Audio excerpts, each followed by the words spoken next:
చదువుకుంటావు గట్టి మాట్లాడు. ఏమ్రా నోరు లేస్తుంది.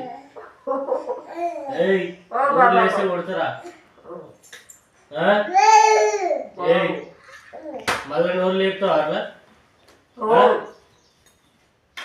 దెబ్బలు తింటావు.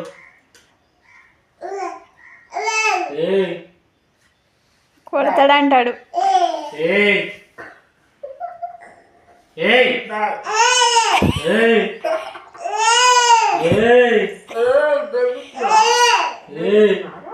నోరు లేకపోతే మళ్ళా చెప్తున్నా రిటర్న్ మాట్లాడతావు అన్నాడు.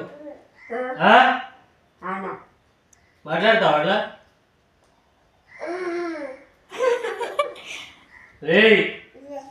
రిటర్న్ మాట్లాడు.